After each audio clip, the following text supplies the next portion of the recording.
I never thought that at 58 years old, I would be sitting in a rental car at midnight in a neighborhood I'd never seen before, watching my wife's car parked in front of a house that wasn't ours. It started 4 hours earlier when I drove past the hospital where Rebecca Chen had worked as head nurse for 22 years. The parking lot was nearly empty, and a security guard told me the entire nursing staff had left by 7 p.m. for a mandatory system upgrade. No overnight shifts tonight. My first thought was that I had the wrong hospital. But no, there was the familiar entrance where I'd picked her up countless times. I called her number, my hands already starting to sweat. "Hey, honey," I said, keeping my voice light. "How's the night shift going?" Her response came without hesitation, smooth as silk. "Crazy busy, David. We're understaffed and I've got 3 critical patients. Can't talk, don't wait up." Then I heard it. A child's voice in the background. "Mommy, can you read me another story?" Followed by Rebecca's muffled response, "In a minute, sweetheart." My heart stopped. Our only child, Nathan, was 28 years old and lived in Seattle. The family tracking app we'd installed after Rebecca's mother had a stroke became my unwanted guide to the truth. The green dot marking her Honda Accord blinked steadily in a suburban neighborhood in Portland, about 35 minutes from our home. I drove there like a man in a trance. The neighborhood was picture perfect. Cape Cod-style homes with white picket fences, children's bicycles on front lawns, basketball hoops over garage doors. The kind of place where families barbecued on weekends and kids played until the streetlights came on. Rebecca's car sat in the driveway of a cream-colored house with window boxes full of petunias and a tire swing hanging from an old maple tree. Through the front window, I could see her moving around in what looked like a kitchen. She was wearing casual clothes, jeans and a sweater, not the scrubs she'd left home in that morning. I parked 4 houses down and watched. A little girl, maybe 7 years old, ran to the window. She had Rebecca's distinctive black hair and high cheekbones. Behind her appeared a boy, around 5, also unmistakably carrying my wife's features. Then a man walked into view, putting his arm around Rebecca's shoulders, kissing the top of her head with an easy familiarity that made my stomach turn. My phone buzzed. A text from Rebecca. "Going to be here until 4 a.m. There's leftover chicken in the fridge." Love you. I checked the time, 12:17 a.m. How many nights had I eaten alone, slept alone, while she lived this other life?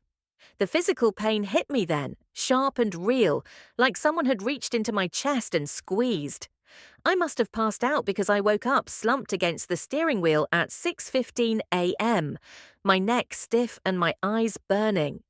The cream house was still there. Rebecca's car was gone. I drove home in a fog. Rebecca was in the kitchen making coffee when I walked in, wearing her scrubs again, her hair pulled back in the same ponytail she always wore to work. "Morning, sweetheart," she said, kissing my cheek. "You're up early." "I just got home 20 minutes ago." What a night. We lost a patient in ICU, and I had to console the family for over an hour. Her performance was flawless. If I hadn't seen what I'd seen, I would have believed every word. I wondered how long she'd been this good at lying. "Rough night," I managed to say. "You must be exhausted." "I am, but you know me. I'll power through." She poured me coffee in the mug that said "World's Best Husband," a Father's Day gift from years ago. The irony was suffocating. While she showered, I did something I'd never done in 32 years of marriage. I went through her bag. Her work badge was there, her stethoscope, hand sanitizer, protein bars. But there was also a second phone, hidden in an interior pocket I'd never noticed before. The screen lit up with a text. "Mum, don't forget to pick me up from soccer practice at 4. Dad says he'll try to come, but he has a meeting. Love, Emma." Emma, another daughter, another family. I sat on the edge of our bed, holding that phone, and suddenly memories flooded back with brutal clarity. The business conference in San Diego 8 years ago when she came back glowing and different. The weekend nursing seminars that happened every month. The credit card charges from children's stores that she explained away as gifts for co-workers' kids. I remembered 3 years ago when our neighbour mentioned seeing Rebecca at the zoo with 2 young children. Probably my cousin's kids, Rebecca had said that evening. I babysit sometimes. And I had believed her. I thought about the miscarriage we'd had after Nathan was born, how devastated we'd both been, how Rebecca had said maybe one child was enough for us. Meanwhile, she'd been building another family. When Rebecca came out of the bathroom, I had everything back in place. I'd learned a lot about deception in the past few hours. "What do you want for dinner tonight?" she asked, toweling her hair dry. "Whatever you feel like making," I said, amazed at how normal my voice sounded. I waited 2 days before hiring a private investigator. His name was Frank Morrison, a former cop with sad eyes who'd probably seen too many marriages end in his office. "How detailed do you want this?" he asked. "Everything," I told him. "I need to know everything." "Most people think they want to know everything," he said carefully. "But once you know, you can't unknow it. Are you sure?" I thought about the little girl with Rebecca's face, the boy with her smile, the life I'd glimpsed through that window. "I'm sure," I said. A week later, Frank came to my office. I'd told my secretary I wasn't to be disturbed for any reason. He laid a thick folder on my desk. "Mr. Chen, what I'm about to show you is going to be difficult." The first page was a marriage certificate. Rebecca Lee had married Thomas Anderson 9 years ago. Not an affair, a marriage. "But that's illegal," I stammered. "She's already married to me." "Technically, yes," Frank said, "but she used her maiden name and some altered documents." "It's bigamy, and it's a federal crime. Your wife isn't an amateur at this." The next pages were worse. Birth certificates for Emma Anderson, age 7, and Lucas Anderson, age 5. School records showing Rebecca listed as their mother. Family photos from vacations I'd never heard about, beaches I'd never been to, holidays I'd never celebrated with them. "There's more," Frank continued. "The house where they live, a cabin in the mountains, and a joint bank account, all under her alternate identity. We trace significant transfers from your joint accounts over the years. She's been funding her second life with your money." "My inheritance," I whispered. "My father had left me nearly $500,000 5 years ago. Rebecca had insisted we invest it for retirement. Now I knew where it had really gone." "How is this possible?" I asked. "How can someone maintain 2 complete lives?" Frank shrugged. "Your wife works in healthcare. She understands schedules, documentation, how systems work. The overnight shifts gave her perfect cover. While you thought she was at the hospital, she was living her other life. And when she told them she worked night shifts, she was here with you." He pulled out more documents. "The husband, Thomas Anderson, is a middle school teacher. According to our interviews with neighbours, he thinks his wife Rebecca works as a travelling pharmaceutical sales representative. That explains her absences several days a week when she's actually here with you." The cruelty of it was breathtaking. She'd built 2 families, given them each just enough to never question the gaps. "Does the other family know about us?" I asked. Frank shook his head.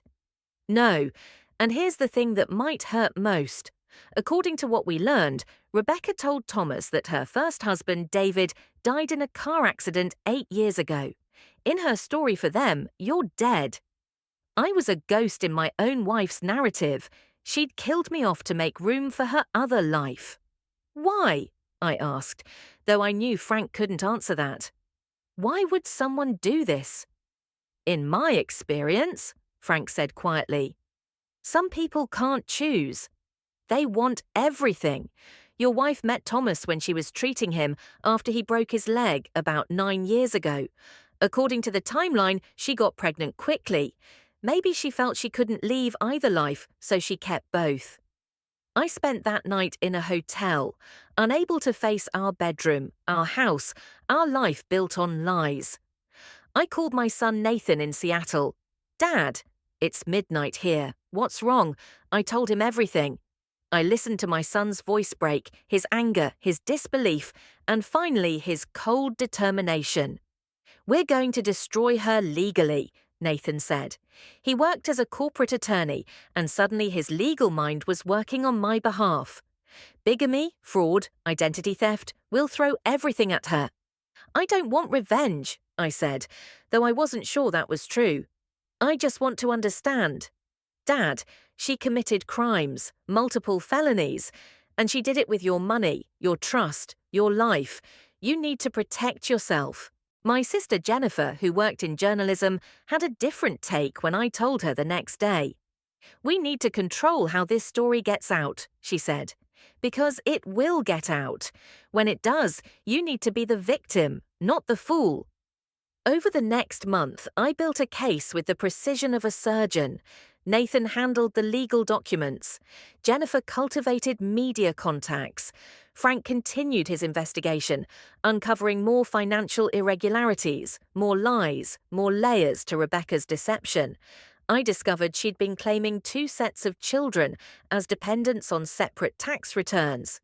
She'd used my father's inheritance to buy the house where her other family lived. She'd taken out credit cards in both identities, living far beyond what either of her lives should have afforded. But the hardest part was going home every day and pretending everything was normal. "You seem distant lately," Rebecca said one evening, reaching for my hand across the dinner table. "Just stressed at work," I lied, finding that the false words came easier than I'd expected. "Want to talk about it?" "Not really." "How was your day?" She launched into a story about a difficult patient, a code blue in the ER, administrative headaches. I nodded at the right moments, made sympathetic sounds, all while wondering if any of it was true. Did she even work at the hospital anymore? Or was that just another layer of the lie? That night, she initiated sex. I went through the motions mechanically while my mind was elsewhere. Afterward, she fell asleep curled against me, her breathing soft and regular, like someone without a care in the world. I looked at her in the dim light from the street lamp outside our window. This woman I'd loved for over 3 decades, whose face I knew better than my own. Who was she? Did I ever really know her? My revenge, if you could call it that, was timed for our 32nd wedding anniversary. Rebecca had planned a dinner party, invited our closest friends and family, reserved a private room at her favourite restaurant. She'd been excited about it for weeks. "I can't believe it's been 32 years, she'd said while planning. "We should renew our vows, David. In front of everyone, what do you think?" "That sounds perfect," I'd replied, and I meant it. It would be the perfect moment. The night of the anniversary arrived. The restaurant was elegant, expensive, every detail perfect. Rebecca wore a blue dress I'd never seen before, her hair styled in an elaborate updo, diamonds at her ears and throat. She looked radiant. "You're beautiful," I told her, and I meant that too. She was beautiful. She was also a criminal. During dinner, after the main course, Rebecca stood up with a glass of champagne. "I want to thank you all for coming tonight," she began, her voice warm and emotional. 32 years ago, I married my best friend. David has been my rock, my partner, my everything. These years haven't always been easy, but every challenge we've faced together. The guests applauded. Our friends smiled. My sister Jennifer's face was carefully neutral.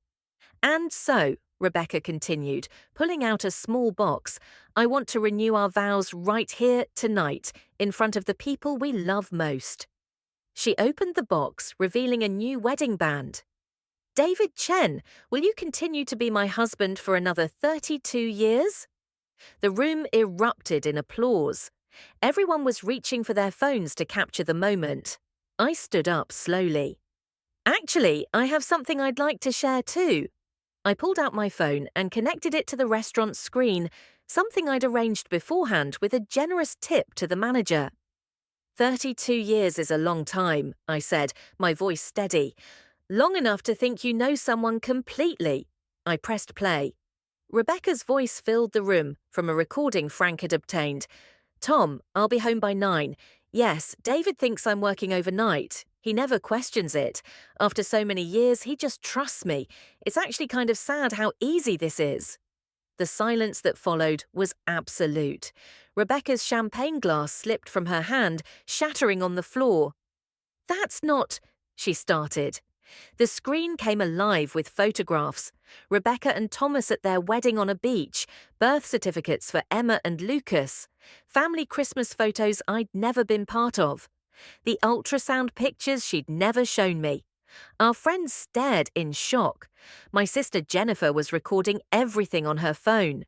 Nathan, who'd flown in secretly, stood by the door, blocking any exit. 32 years, I said, walking around the table toward Rebecca, who'd gone pale. 32 years with a bigamist, a criminal. Yes, friends, bigamy is a federal crime. So is tax fraud, which she's also committed by claiming 2 sets of children on separate returns. David, please, Rebecca found her voice. We can talk about this privately. No, Nathan stepped forward. You're going to sign divorce papers right now, relinquishing all claims to Dad's assets, or this goes to trial and you go to prison. Rebecca looked around the room for support, but everyone was backing away. Her best friend Melissa, who'd been her maid of honor, had tears streaming down her face. How could you? Melissa whispered. I thought I knew you. My sister stepped forward with the legal documents Nathan had prepared. Sign now, or face federal charges. Rebecca's hands shook as she took the pen. As she signed, I felt nothing. No satisfaction, no vindication, just emptiness. The aftermath was swift and brutal. By morning, the story had gone viral. Nurse lives double life for 9 years. The media loved it. Rebecca's hospital put her on immediate leave pending investigation. Her nursing license was suspended. Thomas, the other husband, filed for divorce within days. He refused to let Rebecca see the children, who were both in therapy trying to understand why their mother had lied about everything. The legal consequences came next. Rebecca was charged with bigamy, tax fraud, and identity theft. She pleaded guilty to avoid trial and received 3 years in prison with 5 years probation. The house she'd bought with my inheritance was sold. The money went to pay legal fees, restitution, and to set up college funds for Emma and Lucas. They were innocent in all of this, and I made sure they'd be financially protected. I met Thomas once, about 6 months after everything exploded. We sat in a coffee shop, 2 men who'd shared a wife without knowing it, both trying to piece together what was real and what was fiction. Did you love her? He asked me. I thought I did, I replied, but I don't think I knew her well enough to love the real person. What about you? Same, he said. I keep trying to remember moments that were genuine, but now I question everything. The kids? I asked. How are they? Confused. Angry. Emma asked me last week if anything Mum ever told them was true. I didn't know what to say. We sat in silence for a while, 2 victims of the same crime. I'm sorry, I finally said, for all of it. Me too. A year after the anniversary dinner, I stood in my new apartment, smaller than the house Rebecca and I had shared, but it was mine. Every piece of furniture I'd chosen, every picture on the wall reflected my taste alone. Nathan called that morning. Dad, have you seen this? He sent me a link to a news article. Rebecca had been released early for good behavior. She was living in a halfway house, working as a medical billing clerk, the only healthcare job she could get with her record. How do you feel? Nathan asked. Nothing, I said, and it was true. The woman who'd been my wife was a stranger now. I felt no anger, no pain, not even curiosity about her life. I'd started therapy 3 months after the divorce was finalized. Dr. Martinez helped me understand that my identity had been so wrapped up in being Rebecca's husband that I'd lost myself. Who is David Chen when he's not defined by his marriage? She'd asked during our first session. I didn't know the answer then, but I was learning. I joined a hiking group. I took cooking classes. I started writing poetry, something I'd loved in college but abandoned because Rebecca found it impractical. Every day was a small act of reclaiming myself. Last month, I met someone. Her name is Sarah. She's a librarian with kind eyes and a gentle laugh. We're taking things slow. She knows my story, knows about the betrayal, and doesn't treat me like damaged goods. You survived something terrible, she said on our third date. That makes you strong, not broken. This morning, I found an old photo album in a box I was unpacking.